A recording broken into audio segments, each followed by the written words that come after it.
tú no te demuestras que puedes, el miedo no se va a ir. Entonces tú tienes que aprender a transitar con el miedo en tu camino. Si tú te sientes incómoda, tienes que prestarle atención a esa incomodidad, porque lo incómodo no es normal. Eso igual es importante, entregar ese mensaje que no siempre podemos solas. Como que el yo puedo sola, el yo soy fuerte. Si yo estoy constantemente relacionándome con estas personas, es obvio que voy a caer en la misma dinámica. Me voy a empezar a fijar más en lo que me falta y de repente, entre medio, a mí me pasa y me he querido suicidar. ¿Qué puedo hacer porque me quiero matar? Pasan primero de repente con las crisis de pánico, llegan urgencias, de urgencia le dicen, ¿sabe qué? Usted está bien, porque llegan con la sensación de que pueden tener algo al corazón. Infarto, claro. Y la terapia no es volver a abrir la herida. No es volver a abrir la herida, perfecto. Es poder trabajar en esto que me está afectando para poder resignificarla, reformularla y poder mirarla con otros ojos, porque eso es lo que yo necesito. Si yo pasé por algo que me dolió y que me afecta hasta el día de hoy, yo tengo que saber que eso nunca se va a borrar. Lo que yo sí puedo cambiar es como yo hoy día lo miro, como yo lo observo, como yo lo vivo. Y yo siempre digo, al lado del corazón tenemos una bolsita de bienestar. Esa bolsita de bienestar tenemos que nutrirla constantemente y generalmente está vacía. En este episodio me acompaña Carla Rosales, psicóloga especialista en autoconocimiento, gestión emocional y bienestar. Carla acompaña a mujeres que buscan conocerse, gestionar sus emociones y construir una vida con sentido. Bienvenida a este episodio, Carla Rosales.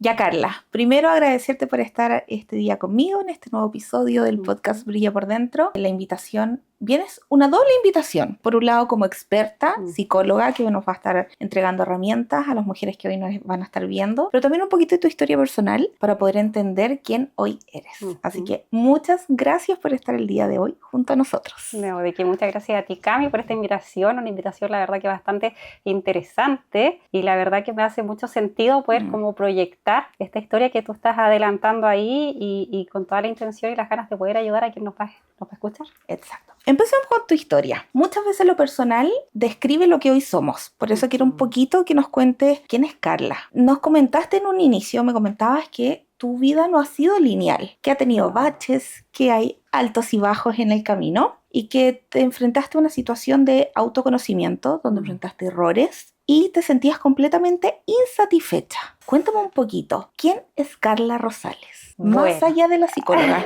No hablemos de la psicóloga aún. Bueno, soy hermana, hija, esposa y mamá perruna por el momento. Me encanta como esa vida familiar, una vida tranquila y me gusta mucho en esta etapa de mi vida la psicología. Creo que esta es la etapa donde yo realmente puedo decir estoy como apasionada con lo que es la psicología. Y ahí entra un poco lo que tú hablas del autoconocimiento y de que la vida no fue lineal. Porque yo me titulé hace 10 años, casi 11 años aproximadamente. Y siempre trabajé como psicóloga, salí de la universidad y me puse a trabajar como psicóloga. Y entré a trabajar al área educacional. Y en ese momento yo dije, ya, qué bueno, porque uno busca de la universidad como salir y trabajar. Al tiro, claro que sí. Esa es como la siguiente meta que viene. Y resulta que cuando entré a trabajar, yo dije, ya, qué bueno, esto es cómodo, tengo mi sueldo estable, que es un poco lo que uno busca, lo que la sociedad también te pide, te impone en realidad. Y trabajé ahí 7 años. Harto tiempo. Harto tiempo y cuando ya iba como en el año 7 empecé a sentirme como incómoda. Como a decir, tengo días que son buenos, días que no son tan buenos, hay días que me siento bien con mi trabajo, que me siento así como súper útil, productiva y hay otros días que digo como, no voy a hacer más que esto.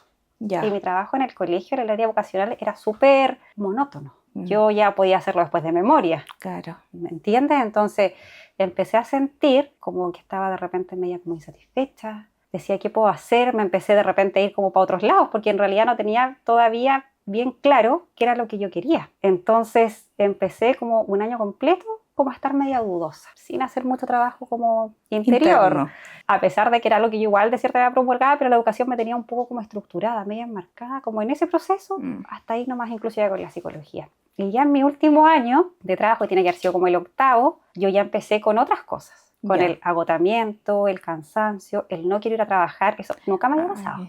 Yo de verdad, quien me conoce, sabe que yo me levanto a las 5 de la mañana y feliz, me levanto, tengo que ir a trabajar temprano, voy, o sea, nunca un problema con eso.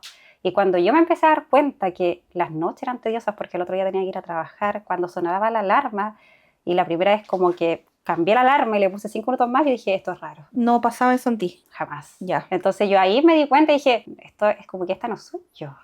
No estoy siendo como feliz con esto, pero seguí trabajando.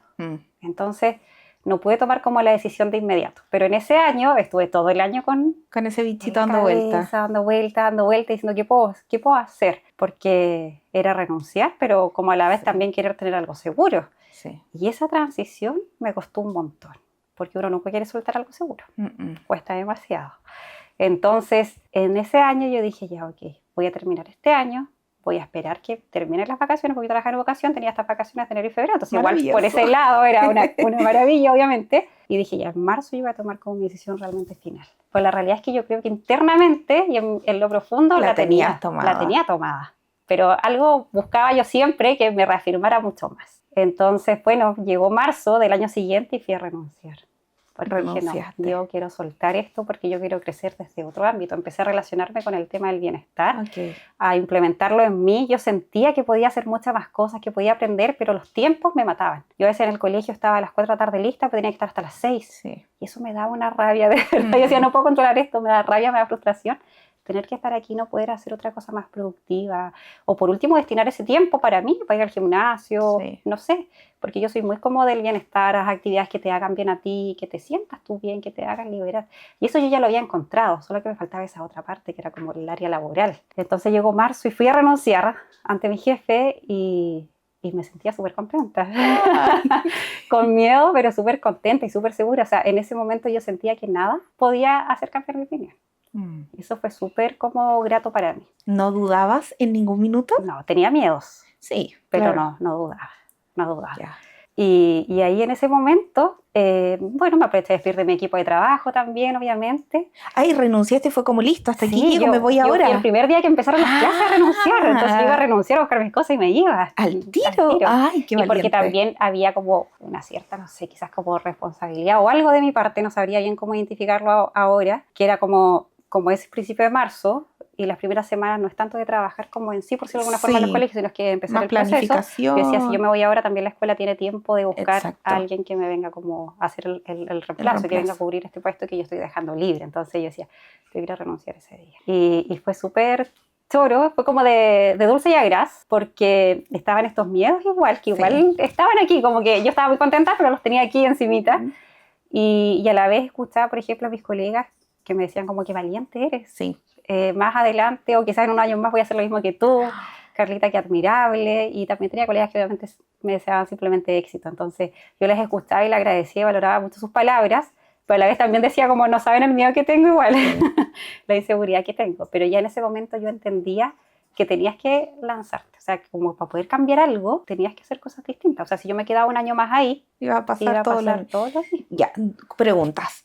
Cuando pasabas este periodo de no querer trabajar, de no estar a gusto, ¿afectó en tu vida personal o lo pudiste separar bien? No, sí afectó en mi vida personal. Ya.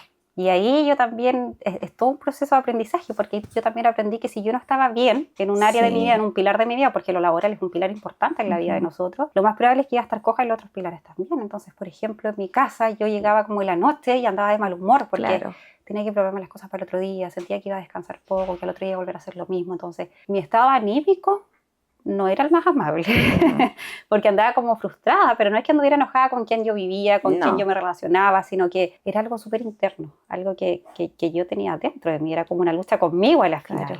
Y hasta que yo no tomara esa decisión, era difícil que yo lo pudiera cambiar, porque lo podía parchar con muchas cosas, con la buena onda de mis colegas amigas, con, no sé, salir a dar una vuelta, ir al gimnasio, que a mí me gusta mucho hacer deporte, pero finalmente igual llegaba el momento donde me tenía que preparar para irme a trabajar o qué sé yo, entonces estaba siempre presente. Y eso me pasó harto tiempo. ¿Y tenías esa sensación de los queridos viernes y los odiados lunes, o sea, domingos? Totalmente. O sea, yo de verdad nunca decía esto, pero decía los lunes son innecesarios. No, y los domingos uno no los disfrutaba, porque esa sensación te de... preparar. Ajá. Estás todo el día pensando en prepararte, entonces yo decía, esto no es normal. Y después me empecé a dar cuenta igual, yo dije, esto es lo que siente toda la gente casi siempre. Entonces igual ahí me causó mucho impacto, como que mis propios pensamientos iban causando más impacto en mí, porque yo decía, no quiero esto. Y yo me acuerdo cuando recién comencé a trabajar, que empecé en el área de la educación, trabajaba en un colegio cerca del centro. Entonces yo me iba en micro, tomaba una micro todas las mañanas tipo 7:15, porque si no llegas muy tarde, Claro. o sea, sales muy temprano, pero ahí para mí no era problema. Pero siempre en 2 esquinas siguientes que yo me subía, se subía un papá con unos niñitos chiquititos con una mochila. Ya. Entonces yo solo los veía subiendo a la micro, pero yo imaginaba todo el panorama. Entonces si este papá seguramente se levantó más temprano de lo habitual Sí. para arreglar a su hijo, va a dejar a su hijo al jardín porque era chiquitito y él seguramente se va a trabajar, no sé si será. Entonces yo ahí, desde ese primer año, a pesar de que no tenía la película clara de lo que iba a estar haciendo hoy en día, yo decía, yo no quiero eso. Yo no quiero eso, yo no quiero el día de mañana estar todo el día en un escritorio trabajando o para alguien trabajando, menos si soy mamá el día de mañana. Yo Sí. quiero compartir con mis hijos, quiero que alguien obviamente me ayude, pero quiero Sí. ser yo la principal cuidadora, donde yo pueda ir, no sé, a verlo, a disfrutarlo. Exacto. Entonces desde ahí yo siempre tuve como ese bichito, y siempre recuerdo a ese papá, pues lo podría reconocer en cualquier parte que lo vea. ¿De verdad? Sí, me dejó como marcada. Y cuando tomaste la decisión de renunciar, ¿había un plan B o dijiste, no, yo me lanzo? Mira, había un plan B y yo creo que eso me ayudó para que mi puente fuese mucho más seguro. Ya, Apareció una oportunidad en la universidad, ya. totalmente libre como yo quería, pero con algo relativamente estable. Ok. Entonces yo fui a renunciar y empecé en la U. Y yo dije, Maravilloso. eso es una señal, que van bien ahí las cosas. Entonces, claro, ahí ese fue el plan B que rápidamente apareció, lo tomé. Y fue una bonita experiencia porque más encima me acercó mucho más a lo que yo quería hacer hoy en día, que yo diría que ya este es mi año en lo que estoy haciendo realmente lo que quiero, que fue trabajar con alumnos. Trabajé con un programa de bienestar de la universidad y atendía a los chicos, y es lo que yo me quería dedicar, a la perfecto. atención, al compartir las En el herramientas. colegio no era así. No, yo Ya. trabajaba para el programa de integración, entonces Ya. era al principio de año evaluar a los chicos, después revisar los test, hacer los informes, hacer un par No de tenías sesiones súper contacto. estructuradas, y después, no sé, las reuniones, uno que otro taller, y después a fin de año lo mismo, reevaluación, los Ay, informes. perfecto. Y yo podía estar todo el día encerrada en mi oficina. Con otra colega más que menos mal nos llevábamos súper bien, pero nada más que eso. Entonces no me daba como para ni siquiera aprender tantas cosas nuevas. Claro. Por ejemplo, en la U estuve solamente un año, porque este año dejé la universidad también por decisión propia para dedicarme completamente a esto. Y ahí la universidad, igual con los diagnósticos, los motivos de consulta a los chicos, igual me invitó como a estudiar y a volver como a involucrarme y a sumergirme como en la psicología. Y ahí también en ese proceso, entre que iba estudiando para la atención de los chicos y preparándome, porque yo preparo cada sesión, también me iba sirviendo a mí. Sí, Yo a veces leía cosas y decía, esto igual lo tengo que aplicar yo. claro. No solo enseñarlo a alguien, sino que igual lo tengo que aplicar en mí, y lo aplicaba. ¿Y esa decisión de renunciar al primer trabajo, crees que te ayudó las herramientas que tenías como psicóloga? Sí, yo creo que hay una base que sí. Mm. De todas maneras, porque yo siempre digo, está la teoría, de cierta Claro. manera, de la psicología. Entonces, igual eso sí te hace tener un previo conocimiento. Ahora lo que es más difícil es llevarlo a la práctica. Claro, porque el común de la gente, como lo conversábamos, pasa años en un trabajo que no les gusta. Sí. O normalizan el ser infelices, el llegar a su casa enojado y levantarse Exactamente. enojados, porque es lo que hay, o porque tienes que ser agradecido por tener un contrato de trabajo y no se atreven a dar ese Sí. salto. ¿Por qué ocurre eso? Exactamente, porque nos aferramos a eso seguro, pues sin conectar con lo que nosotros queremos realmente. Yo siempre digo, si nosotros no conectamos con las necesidades que tú tienes, que tú quieres, es imposible que te salgas de esos parámetros que te impone la sociedad, que puede ser que en Claro. algún momento te funcionaron súper Claro. bien, pero después lo empezaste a hacer automático, Claro. porque efectivamente, como tú dices, es algo que te da seguridad. Cuando yo renuncié, mi familia y mi marido me apoyaron. Mi marido más que nada fue un pilar fundamental, pero por ejemplo, a pesar de que me apoyaban, por ejemplo, mi papá y mi mamá, que obviamente son más adultos, lo primero que me dijeron como, piénsalo bien, Sí. tu contrato, la ISAPRE, todas esas cosas que me empiezan a decir. De la jubilación sale. Claro, y tú sí te pones a pensar, o Sí. sí te hacen dudar, ¿Y los efectivamente. miedos cómo juegan en estas situaciones? Mira, yo siempre digo, los miedos no se pasan cambiando como la mentalidad. ¿Siempre hay miedos? Siempre hay miedos. Ya. Tú tienes que aprender a caminar con el miedo. Y el miedo se va a ir cuando tú vayas dando esos pequeños pasos y tú misma te vayas demostrando que lo vas logrando y que ese Ya. miedo estaba solo en tu cabeza, porque finalmente te vas dando cuenta que lo puedes hacer, que vas avanzando. El miedo siempre va a estar porque el miedo aparece desde lo desconocido, la incertidumbre. Ya. Mientras yo no conozca algo, no tenga seguridad, el miedo va a estar presente. Pero de cierta manera, si tú no te demuestras que puedes, el miedo no se va a ir. Entonces tú tienes que aprender a transitar con el miedo en tu camino. Eso no lo podemos sacar de la cabeza. El miedo existe. Todas las emociones existen y las podemos todas vivir, todas transitar, pero hay que aprender a cómo las transito. Muchas veces nos quedamos en ese estado que no nos gusta. Mm. O sea, por lo mismo, o por el miedo, o por el miedo a fracasar, o el que dirán, o el enfrentarte a ti misma finalmente. Entonces, si hay un periodo de nuestra vida que no nos gusta, o no sé si decir es hacer vista gorda y sigo como estoy o no me quiero enfrentar a esa situación. ¿Qué le podemos decir a las mujeres que quieren hacer que no están a gusto? Y no solo lo laboral, sino que quizás no están a gusto en una relación o no están a gusto con algo personal, pero no pueden o no ven cómo salir de ese estado. ¿Se puede salir de ese estado? Totalmente. Ya. Ahora, ¿de qué es difícil? Sí es difícil, Ya. porque nosotros igual nos acostumbramos a algo, aprendemos algo, y tenemos un modelo finalmente de vida y empezamos también a normalizar, porque Sí. si lo vivo 1, 2, 3, 4 días, ya empieza a ser normal para mí. Entonces, Ya. efectivamente puede ser laboral, personal, relaciones de pareja, pero se puede. Ya. Lo que pasa es que ahí la clave principal es ponerte atención y dejar de vivir en modo automático, porque si yo vivo constantemente en un modo automático, no tengo ninguna instancia en donde yo diga qué es lo que necesito, en donde yo escuche por qué me siento así. Yo siempre les doy a mis pacientes una tarea, un ejercicio diario, que es que antes que se acuesten, cuando tú ya sueltas, no sé, el teléfono, la tele, el libro, lo que hagas antes de dormir, y que en ese lapso antes de dormir le des un minuto a pensar cómo estuvo tu día. ¿Cómo Ya. te sentiste? ¿Qué es lo que necesitaste y a lo mejor no acudiste a esa necesidad? ¿O en qué momento te sentiste bien? ¿Qué te gustaría reforzar, cambiar? Y eso ya te empieza a dar ciertas señales. Si tú te sientes incómoda, tienes que prestarle atención a esa incomodidad, porque lo incómodo no es normal. No es normal. No es Ya. normal, entonces tú le tienes que prestar atención. Entonces, ¿qué les diría? Que se escuchen, que tomen una pausa, que se escuchen, que presten atención a sus límites, a sus necesidades, a sus gustos, que hagan cosas que les gusten, que no imiten, que no copien, Que no copien. que vivan su vida. ¿Qué opinas del que quiere puede? ¿Es real o ¿El no que es quiere tan puede? así? Totalmente. Ya. Sí, sí, yo creo que sí. Yo creo que de cierta manera, porque hay una diferencia. Muchas veces nosotros queremos algo, pero va a depender mucho. El que pudo es porque accionó entre medio. Porque yo puedo Perfecto. conectar incluso con mis objetivos y mis propósitos, que es súper importante estar conectado con ellos, pero si yo no tengo un plan de acción, no voy como caminando, trabajando entre medio, no tengo cómo lograr ese propósito. Entonces, claro, chuta, yo sueño con ser tal cosa, me encantaría cuando sea más grande, y ese me encantaría o el después nunca llega. Si yo no acciono, no tiene cómo llegar, y yo igual me vi ahí Sí. en ese camino. Me encantaría hacer tal cosa, me encantaría tener esto, me encantaría tener estos tiempos, pero no estaba accionando nada, entonces el resultado no llegaba nunca. Pero ¿cómo accionar cuando el miedo te tiene paralizada? ¿Cómo dar ese paso, ese impulso? Bueno, ahí de repente nos podemos apoyar en persona. Yo Ya. creo que eso igual es importante, entregar ese mensaje, que no siempre podemos solas, como Ya. que el yo puedo sola, el yo soy fuerte. Perfecto, ok, si en algún momento eso nos sirvió, pero tenemos que saber que no siempre podemos solas y de repente apoyarnos, conversar lo que queremos con personas que son de confianza, con tu red de apoyo, con familia, amistades. Yo creo que es súper importante, porque la red de apoyo nos viene efectivamente a contener, a apoyar, Sí. a impulsar y muchas veces incluso como a recordarnos quiénes somos, porque a veces efectivamente nos sentimos súper perdidas y basta con que alguien que te conoce, que te ve de afuera, te diga algo como clever de ti. Y ahí tú dices como, ya sí, con miedo, pero igual tiene razón, lo puedo hacer. Entonces eso, por ejemplo, identificar tu red de apoyo siempre va a ser súper importante. ¿Cómo influye en nuestro bienestar con quienes nos rodeamos? ¿Influye?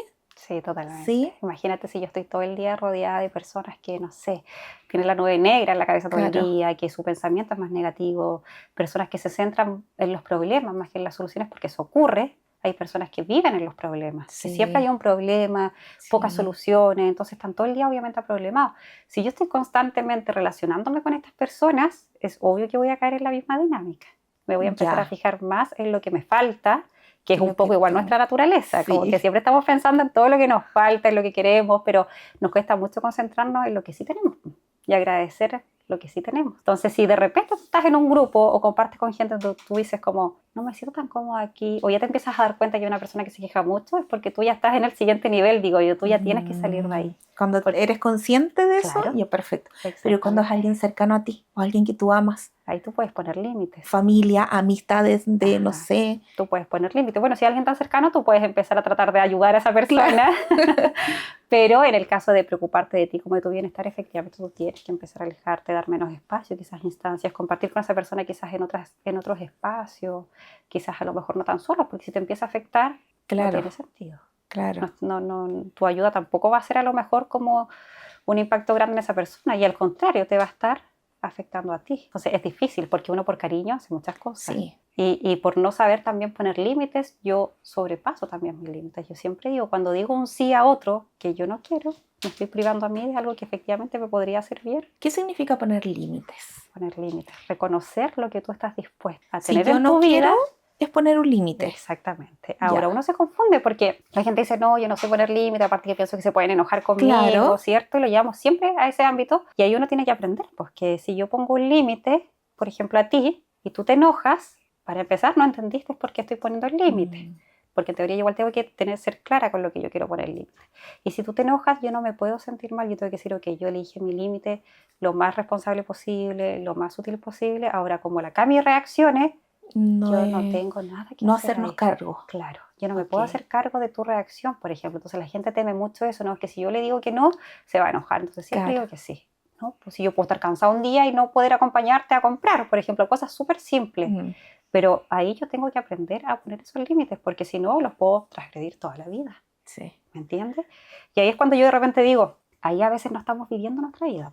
Estamos viviendo de repente la vida de otros, porque siempre súper buenos para acompañar, nos podemos convertir, siempre buenos para escuchar, para vivir el panorama de otro. Y ahí es cuando de repente yo empiezo a crecer, me hago más consciente y digo, chuta, no vivo tanto mi vida, no me siento tan conforme. Y más encima, cuando de repente yo quiero proponer algo, me encuentro con amistades o alguien que me dice que no o no me apaña. Claro. Y ahí tú empiezas a tener como sensaciones extrañas y dices, no, pues parece que estoy dando mucho. Y ahí hay un problema grande, porque ya eres grande y dices, ¿cómo pongo límites ahora? Sí. Cuando nunca los he puesto. Se puede, obviamente. Se puede. Sí, totalmente. Ya. Yo siempre digo, a cualquier edad tú puedes hacer cualquier cosa. ¿Se aprende a poner límites? Sí, yo diría ¿Es que una práctica? Sí, es una práctica. Ya. Sí, tú tienes que practicar. Pero yo siempre le digo a mis pacientes, del dicho al hecho, mucho trecho. Mucho trecho. Yo es lo que me pasaba a mí, yo en la teoría la tenía súper clara, pero no iba a la práctica. Entonces, claro, había un trecho que no me hacía llegar nunca al resultado. Entonces yo le digo a mis pacientes, ustedes se van con ciertas orientaciones, con ciertas tareas, pero si ustedes no la aplican, no vamos a lograr los resultados. Entonces empiecen a practicar. Y en comienzo, en algunas ocasiones, con algunos temas, tú tienes que practicar. Ya. O sea, tienes que ser consciente de decir, ya, me vine con esta tarea, esta es una instancia perfecta, quizás para poner un límite, lo tengo que hacer, aunque me cueste. Okay. Porque esa es la única manera que yo empiece a entenderlo, a ser más consciente y a poder ponerlo en práctica después de manera natural. O sea, que después esté nomás simplemente. O sea, al inicio puede ser como algo que lo vamos a forzar, pero que después va a ser un hábito, una cosa así. Perfecto. Exactamente. Yo siempre digo, no suena tan bonita la palabra, digo yo, pero autoobligarnos a veces, claro, como ese autoempuje, como en a el veces gimnasio. Exactamente. A veces es necesario. Sí. A veces no hay que romantizar tanto las cosas y hay que ir como ahí, porque si no, no avanzamos. Como yo igual les digo, como el gimnasio. Es lo otro que yo les digo, mira, toda la gente sabe que tomar agua, hacer ejercicio, moverse hace bien, ¿cierto? Y no sé por qué en Chile hay un nivel de sedentarismo, obesidad, pero súper elevado. Entonces yo digo, algo pasa, porque si la gente lo sabe, la teoría la sabe perfecta, sabemos qué es lo que nos hace bien, ¿qué pasa entonces con los resultados? Porque los resultados no son buenos. Y es por eso, porque nos quedamos muchas veces todos, igual lo he hecho, en lo que sé, pero no lo pongo en práctica. Entonces ahí no generamos ningún tipo de cambio. No hay cambio, es más de lo mismo. Entonces me siento tranquila porque lo sé. Claro. ¿Y de qué me sirve al final si no lo estoy poniendo en práctica? ¿Las personas cambian? Porque también uno escucha eso. No, las personas no cambian. O otros que te dicen, sí, cambian. ¿Qué hay de mito, realidad? Yo creo que va a depender netamente de algo súper personal.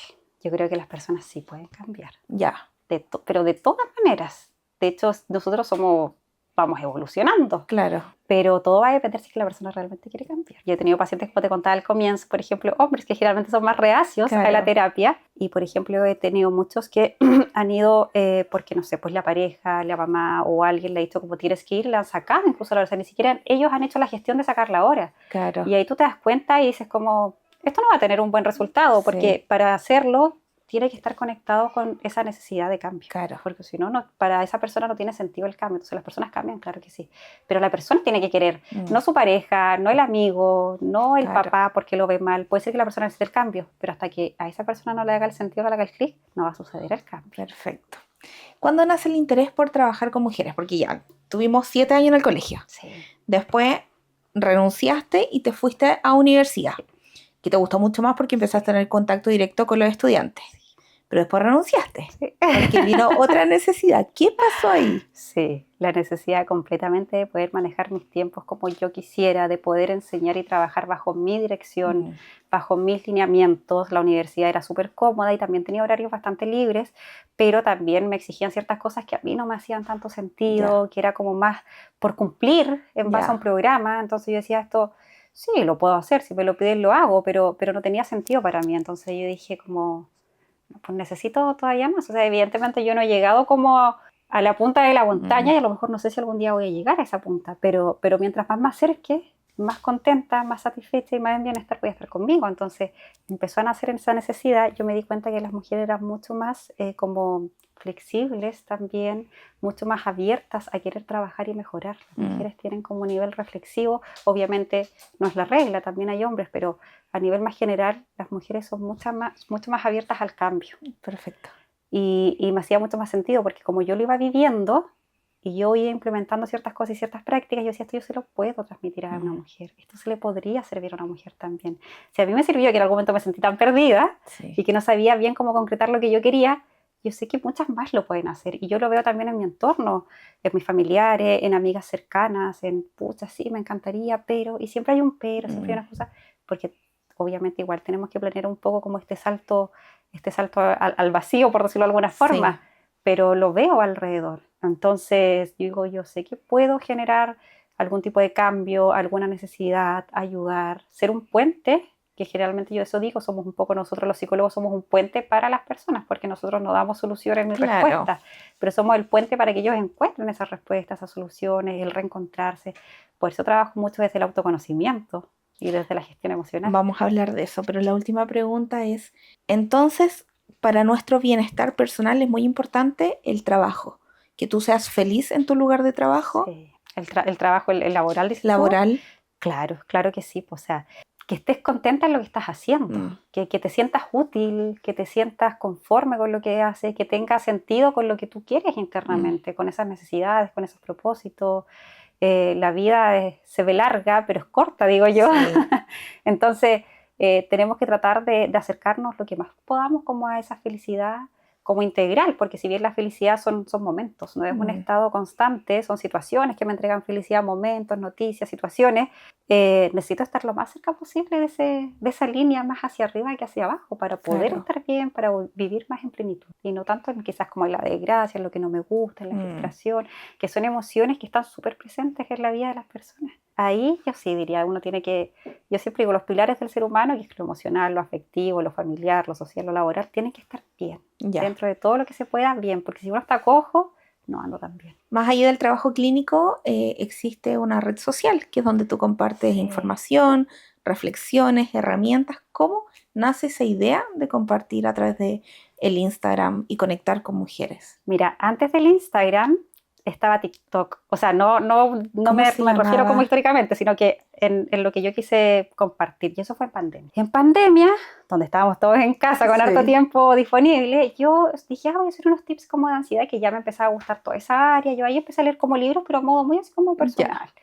Y me subí un video y puse tips de ansiedad o cómo te sientes con ansiedad, algo así. Algo informativo. Y fue súper brígido porque se hizo viral, pero de verdad, así como mucho, y tenía como 400 comentarios, entonces entre que me impresioné dije, uy, qué bueno, porque estoy llegando a mucha gente, como esa sensación, pero cuando empecé a leer los comentarios fue algo muy fuerte, porque la gente empezó a decir, a mí igual me pasa, o comentarios que decía, yo siento esto, que eran comentarios súper como tranquilos, y de repente, entre medio, a mí me pasa y me quería suicidar. ¿Qué puedo hacer porque me quiero matar? Entonces, en ese momento dije, wow, no es solo compartir algo, sino que es tener una responsabilidad mucho mayor. Traté de responderle a todo el mundo, porque obviamente no quería que como quedara ese mensaje ahí, pero fue a la vez entre como al principio esa emoción y después súper chocante. Dije que increíble cómo está la gente a nivel como de salud mental, que ya lo estábamos viendo obviamente más con el tema de la pandemia, pero eso me impactó mucho. ¿Y qué lo quieres decir abiertamente en un post? Claro, y no era uno, eran muchos de esa índole, ¿me entiendes? Así como habían también un gracias por compartir esa información. Había muchos como así súper fuertes, entonces tú decías como, ¿qué tipo de responsabilidad puedo tener en esto?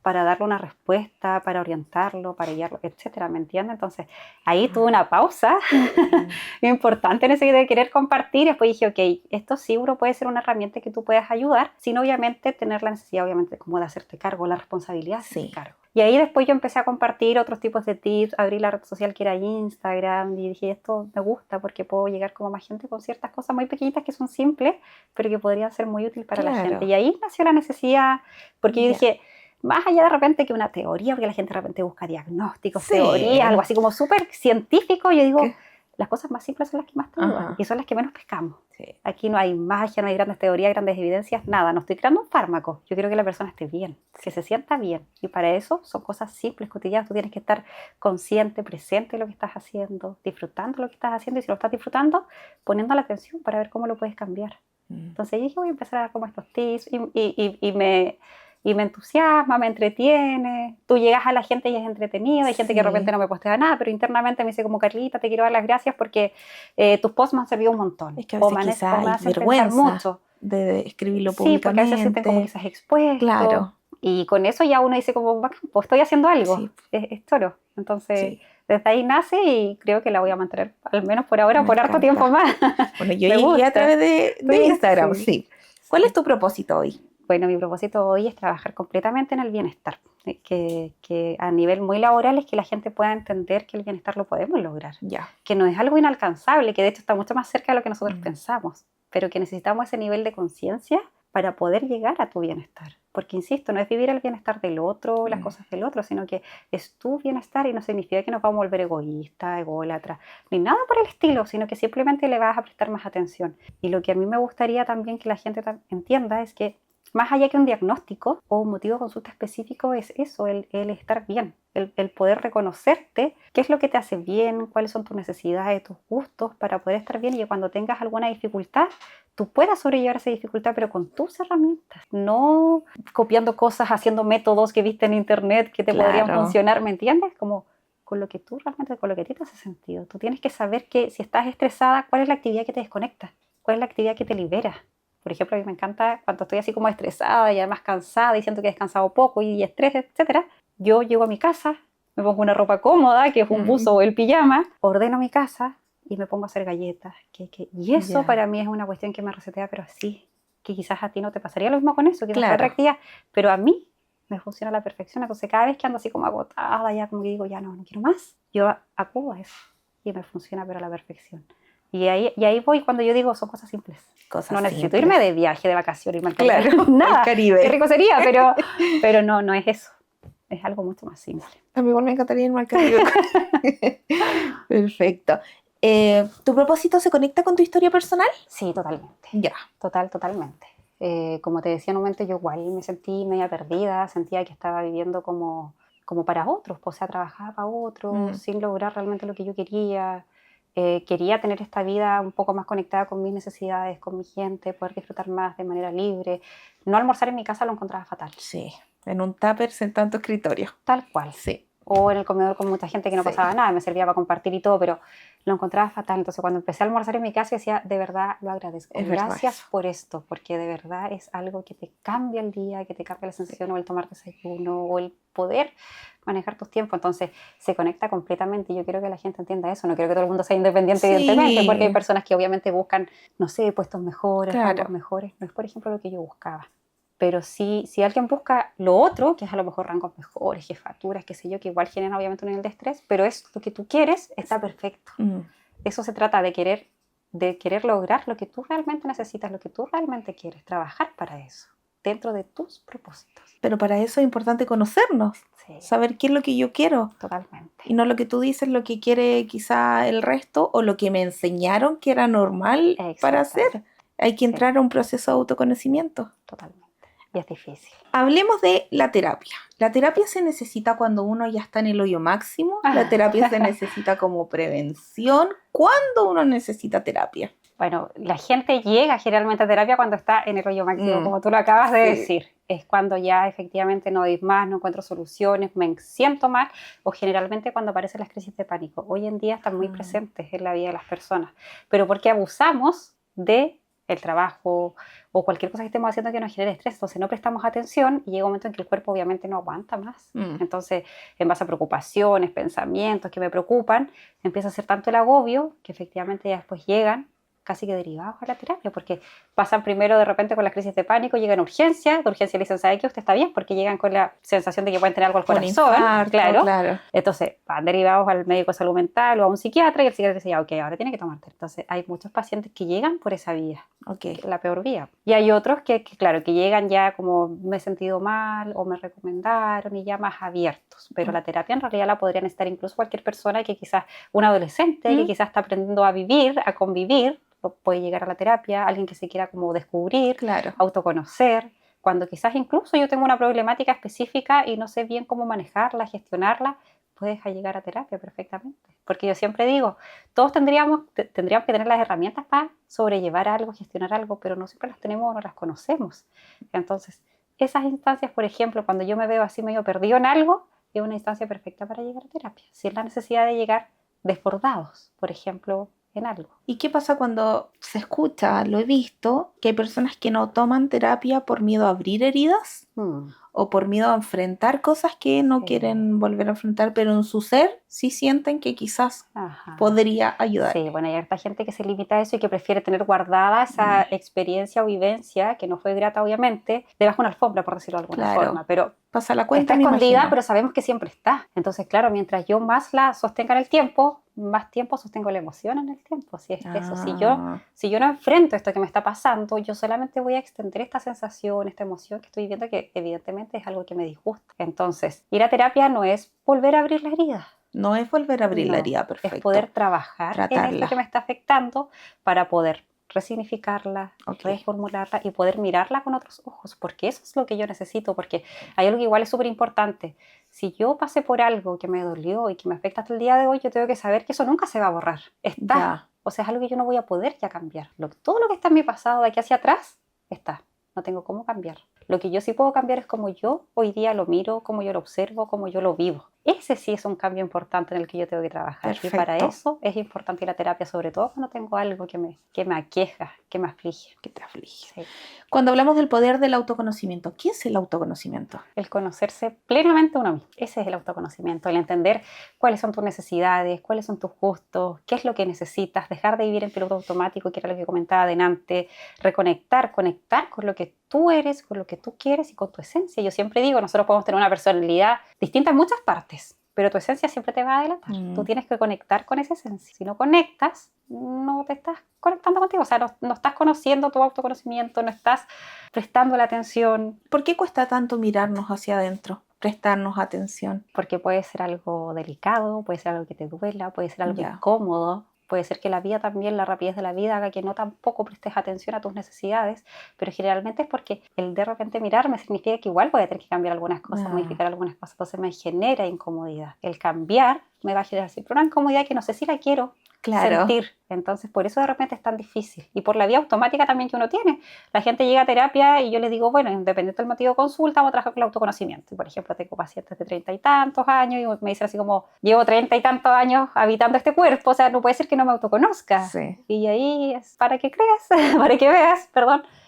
No nos autoconocemos. ¿Pero y cómo empezamos el proceso de autoconocimiento? Escuchándonos, parando, pausando. El ejercicio que te decía antes que le daba a mis pacientes, el analizar un poquito tu día, un análisis compasivo, no un análisis prejuicioso, sino que entender qué es lo que me hizo sentir así, prestarle atención a mis emociones, mis sensaciones. No es como esta persona me hizo sentir mal, no importa. No, tú tienes que parar ahí y decir, ¿por qué me hizo sentir mal? Es algo que esa persona está provocando, algo que yo no puedo estar gestionando. Y ahí, yo ahí tengo que prestar atención. Y eso es un ejercicio, insisto, súper simple, pero que cuesta. O sea, que no somos conscientes de hacerlo. Nosotros no somos conscientes de hacer muchas cosas. Nosotros funcionamos cotidianamente, pero somos súper poco observadores con el mundo y con nosotros mismos. Entonces, yo ahí el autoconocimiento es importante, parar, escucharnos, autoobservarnos, cómo me siento, qué me gusta. Y por ejemplo, una buena herramienta podría ser que anoten lo que van sintiendo, por ejemplo, como para estar un poquito más consciente. Sí. Mira, yo no sé, pero en mi época cuando era chica estaba el diario de vida. ¿Tuviste el diario de vida o no? Ya, yo siempre le digo a mis pacientes, sobre todo que son más jóvenes, que no eran de mi generación, yo les digo, había un diario de vida que tenía un candadito,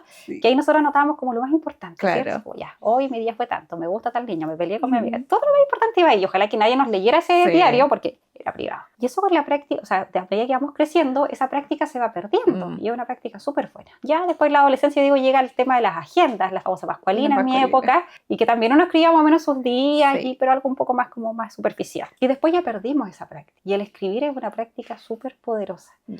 Y yo la acompaño siempre, como la instrucción que doy, es como escribe tu día y lo que escribiste el lunes, léelo el viernes. Perfecto. Tú ya lo vas a mirar con otros ojos y vas a decir, quizás eso que viví no lo siento en realidad como lo sentí en ese momento, tiene que haber sido algo más momentáneo, O sea, algo no es más que lo escriba y reactivo. chao, igual No. ya. Tú conéctate otra vez con tus días anteriores y ahí tú te vas a poder también conocer Qué y buena entender. práctica Sí, esa, es me muy encantó. bueno. Yo les digo, no es solo escribir, ustedes pasan 4 días del día que escribieron y vuelvan a leer su día anterior porque eso les va a dar mucha información. Y a ellos siempre les digo, porque es difícil empezar de repente la práctica del escribir porque Sí. uno dice, es raro, ¿a qué le escribo? ¿Al cuaderno, al universo? ¿A qué le estoy escribiendo? Claro. ¿Me entiendes? Y yo digo, bueno, póngale nombre al cuaderno, escríbanse ustedes mismos.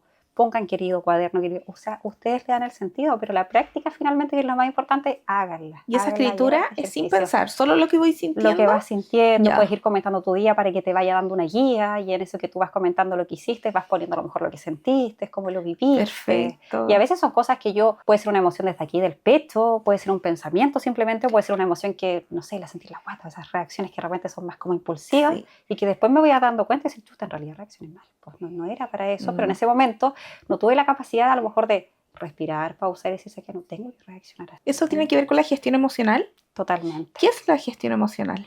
Es poder reconocer, identificar mis emociones, el cómo me siento. La gente muchas veces dice, yo no sé bien explicar cómo me siento. Claro. Cuando alguien me pregunta que me pasa algo. Y lo que generalmente hago, que es lo que se repite mucho en los pacientes, como no logro explicar ni proyectar lo que me pasa, me enojo. Me enojo conmigo, me enojo con el que está alrededor mío y quizás nadie tiene la culpa, pero me termino enojando, pero esa es una frustración porque no logro expresar lo que me pasa. Entonces, si yo tengo una gestión emocional adecuada, yo puedo decir, ¿sabes qué?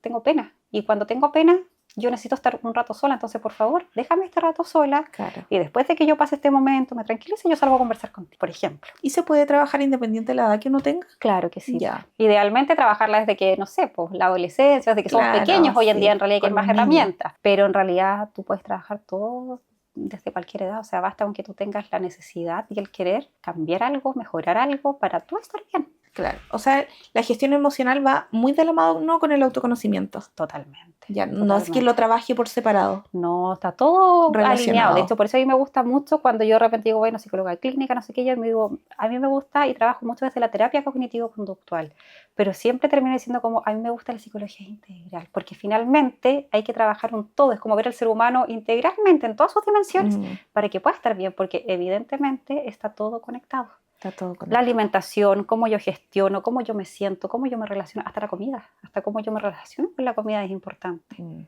Entonces, ahí, claro, se va trabajando como de manera muy paralela el tema de la gestión emocional, el cómo te sentiste, por qué te sentiste así. O sea, si tú te pones a pensar en esas preguntas, tú dices, claro, pues tiene todo sentido, tiene todo que ver. ¿Uno puede canalizar sus emociones a través de cómo estoy alimentándome? Claro que sí. Sí, eso es Y real. de hecho, súper como utilizado el tema de la comida. O sea, yo me refugio en la comida. Yo me siento triste, aburrida, y yo creo que a lo mejor todo en algún momento lo hemos hecho. Los fines de semana que tenemos más tiempo y tenemos más espacio así como de ocio, a veces uno va a buscar algo porque, no sé, estabas aburrida, entonces te fuiste a hacer algo rico, fuiste a abrir el refrigerador, pero no sacaste nada. Claro. Entonces, claro, yo a veces puedo estar estresada, recurro a la comida. Puedo estar agotada, recurro a la comida. O sea, claro que es una fuente como de escape, pero mala. Mala, claro, Porque que sí. más encima muchas veces esto está relacionado con el tema de la culpa, porque claro, en el momento me sentí bien, acudí a la comida, abusé, comí, más encima generalmente son cosas como calóricas, no es que me den ganas de comer una lechuga para pasar la pena. Entonces, después viene la culpa. Claro. Y yo siempre he dicho, la culpa es una emoción que se siente muy fea, es una emoción como fuerte, como pesada. Cuando yo siento culpa, es difícil trabajarla. ¿Cómo no sentir culpa? Uno siente culpa todo el santo día, todos los días. ¿Cómo? Exactamente. ¿Cómo se trabaja la culpa? Va a culpa? depender, ahí hay que ver por qué estás sintiendo culpa, qué es lo que te genera culpa realmente, si es algo que realmente tú tienes responsabilidad en esa culpa o realmente no la tienes. Todo eso hay que empezar a identificar, porque todo tiene su respuesta, todo tiene un gatillante, y eso es lo que nosotros tenemos que entender. La gente nos dice, no sé por qué me pasa, algo hay. O sea, no es de magia, no es que tuviste mala suerte en este mundo y te tocó sufrir por esto. Claro que sí. No hay eso. Siempre hay un porqué y hay un gatillante. Y ahí en eso, en el prestarnos atención, y que en terapia obviamente nosotros ayudamos mucho a eso, ahí ya nosotros podemos encontrar ciertas respuestas que buscamos para poder sentirnos mejor, para poder entender por qué ando con esta sensación, qué me pasa, por qué no estoy contento, por qué no estoy conforme, qué es lo que necesito.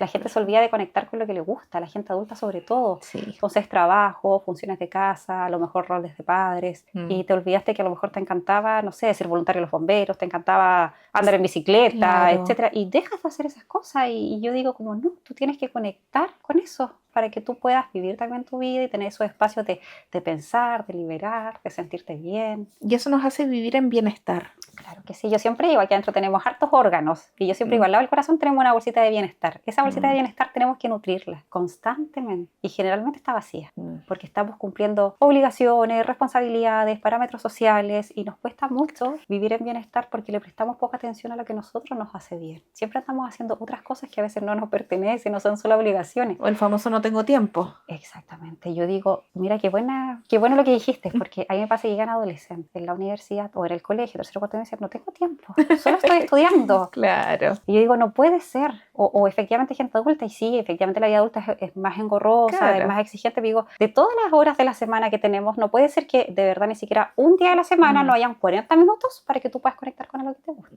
Tejer, pintar, andar en bicicleta, ir al gimnasio, salir a caminar con tus audífonos. Simple, insisto, no tienes que inscribirte en el gimnasio, en una clase de pilates, ni pegarte un viaje, o sea, cosas súper simples, pero no puede ser que en todas las semanas no encuentres el espacio para eso. ¿El no tengo tiempo será una excusa? Sí, totalmente. Desde la comodidad. Desde la comodidad.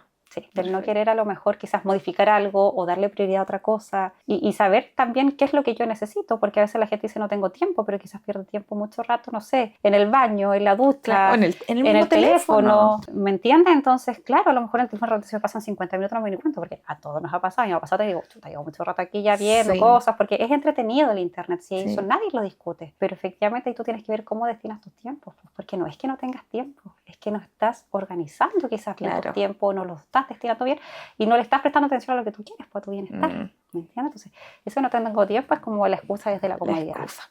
¿Influyen nuestras creencias, nuestros mandatos sociales de deber ser con este proceso de autoconocernos? Sí, o sea, por ejemplo, nosotros actuamos mucho desde el deber ser, mucho. Entonces, por eso nos cuesta tanto conectarnos. Entonces, el actuar desde el deber ser nos aleja totalmente desde el autoconocimiento y nos acerca a este piloto automático que yo te decía que estamos constantemente y que la gran mayoría de la gente vive. Porque, por ejemplo, a mí me pasó, yo cuando este año logré tener tiempo y no tener que salir apurar algo, porque a la universidad igual me tocaba salir igual todos los días de todas maneras a las 9 y ya después mi horario era libre. Al principio de este año yo me levantaba temprano, me gustaba tomar desayuno y estaba como lista. Y yo decía como, ¿lista para qué? Claro. Pues, tenía tiempo, mi marido decía como, quédate un rato más en la cama porque le gusta quedarse más ratito como regaloneando. Yo no, me tengo que levantar y de repente dije, no, pues si estoy teniendo el tiempo, tengo que aprovechar. A lo mejor el día de mañana me va a tocar volver a salir temprano, no sé. Y me costó también eso de decir como, tengo que parar. Claro. Tengo que aprovechar y como bajarme de ese ritmo que uno tiene o de ese carro que uno se sube, me costó hacer como ese quiebre. Pero qué real lo que dices, porque uno como que todo el rato quiere estar productiva. Eso como que creemos que por estar haciendo estamos productivas. Exactamente. Y no nos permitimos de repente, lo que dices tú, quedarse un ratito más en la cama. O no sé, quedarme un ratito más caminando, escuchando música, porque tengo que estar haciendo. Yo, por ejemplo, siempre andaba rápido. Para mí siempre los tiempos eran, me da risa ahora, pero todos los tiempos eran acotados. Claro. Y por ejemplo, yo ver una serie un día martes a las 5 de la tarde. Cero posibilidad. No, cero posibilidad. Y si lo podía hacer, me ponía a hacer por último algo de la casa. Entonces yo en un momento dije, no lo puedo estar predicando. Claro. Y no practicando, porque obvio que me pasó. Entonces dije, no, pues esto yo lo tengo que poner en práctica también. Y cuando ya lo pones en práctica y lo logras sentir como algo que es natural y que tú mereces, se siente súper bien, pero cuesta mucho. Y tiene que ver con esta carga que tenemos las mujeres de todo el rato mostrar que podemos. Sí, totalmente. No sé si la palabra es mostrar que podemos. Es como demostrarnos. Eso. Y lo que tú decías al inicio de la conversación, que hasta demostrarnos que solas podemos. Sí, totalmente. Es como una carga, no sé, socialmente o autoimpuesta, pero que también nos lleva a este otro extremo. Sí, a descuidarnos. Sí. Esa es la palabra que yo diría, nos invita y nos lleva a descuidarnos totalmente. Y sobrecargarnos. Exactamente. O sea, siempre podemos el cocinar, el cuidar, el trabajar y el hacer más. Y más encima meterle el autocuidado, porque entre comillas también nosotros, hoy en día las mujeres hay mucha más también como conciencia de autocuidarse, de hacer algún ejercicio, de qué sé yo. Entonces, todo eso se va sumando. O sea, no vamos restando nada, solo vamos sumando. Entonces, claro que hay un yo puedo y se siente bien cuando podemos, pero cuando hay un abuso y hay una línea muy delgada, yo siempre digo, el equilibrio es la clave de todo, pero encontrar el equilibrio es súper difícil. Entonces tendemos a irnos muy abajo o de repente a sobrecargarnos demasiado. Y eso nos juega en contra. Porque claro, cuando podemos se siente rico, pero cuando no podemos nos castigamos. Se siente fatal. Y viene ese diálogo interno malo con una misma. Sí, exactamente. Y el diálogo interno es súper importante. El cómo yo me trato, el cómo yo proyecto lo que me está pasando, cómo yo me juzgo, me hablo, o sea, todo eso es súper importante porque es mi voz interna la que yo más estoy escuchando.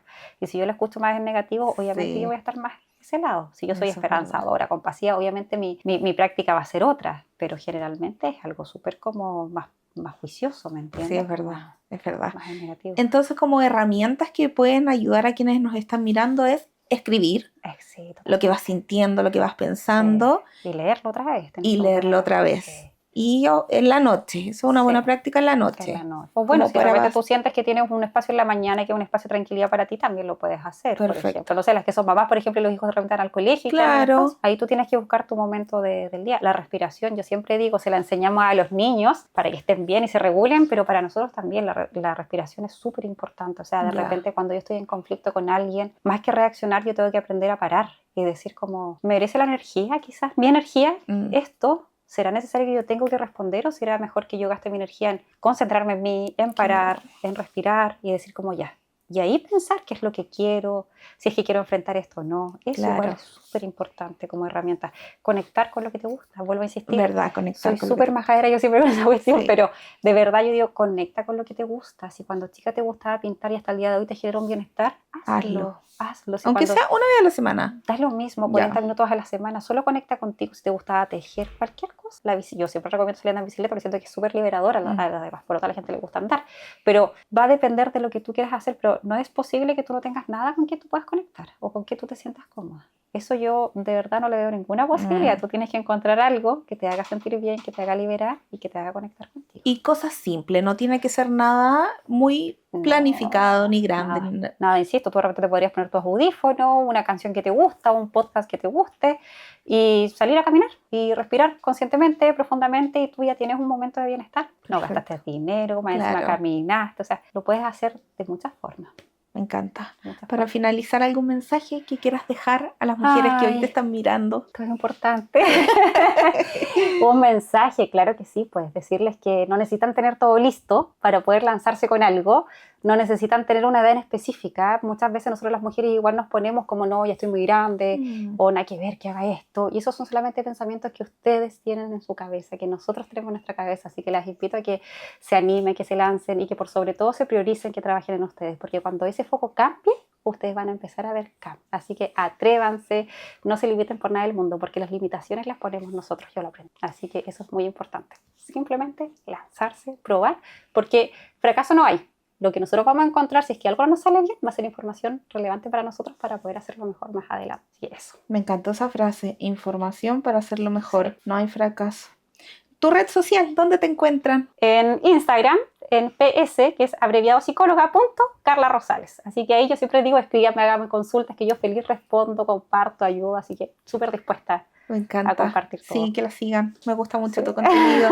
Yo te Gracias, sigo. Cami. Yo llegué por una publicación que me Sí, salió. qué Y ahí buena. dije, ya, Sí, bueno, nos seguimos mutuamente Sí, y de repente y ahí me empezó la gustó. conversación. Gracias Sí. por estar acá. Nosotras no nos conocíamos, No. así que debo decirlo. Gracias por confiar Sí. en este proyecto y decir, ya Cami, vamos. Sí. Nunca nos habíamos visto, no teníamos a nadie en común, así que No. muchas gracias, mayor de los éxitos. Gracias. Sigue Cami. trabajando con esta pasión. Hay muchas mujeres ahí que yo estoy segura que resuenan con tu mensaje, que resuenan con tu trabajo y se valora también un trabajo tan apasionado, un trabajo desde el corazón y desde también de lo que tú has vivido, Ajá. no solo de lo que te enseñó en la Sí. universidad y los libros. Sí, la excelencia sino es importante. Exacto, Sí, lo hace poner más humano práctica. también. Totalmente, así que no, gracias a ti, Cami, el mayor de los éxitos también en esta temporada de podcast Gracias. que vas a estar ahí subiendo. Sé que ahí has grabado harto, este trabajo igual es muy bonito porque efectivamente tú, en este caso, nos estás acercando a las personas Sí. para poder ayudarte desde nuestras herramientas, desde nuestro relato, y tú estás haciendo el canal o ese puente Sí. que yo digo para que pueda llegar a esas mujeres, así que maravilloso, te deseo todo el éxito también. Gracias, nos vemos en otro episodio. Así es, pues, Con feliz. otra conversación. Podemos hacer que supuesto dejen que sí. preguntas y en otro Las podemos episodio. responder. Exacto. Sí, me parece. Podemos pero hacer una maravilloso. dinámica chora. Sí, me parece. Muchas gracias. Gracias a ti, Cami. Si llegaste hasta aquí, gracias por acompañarnos y ser parte de este espacio. Cuéntame en los comentarios a quién te gustaría ver en un próximo episodio y no olvides suscribirte para no perderte más conversaciones como esta. Este podcast es posible gracias a OK Studio, agencia creativa de publicidad que hace realidad de este proyecto. Nos vemos en un próximo episodio de Brilla por Dentro.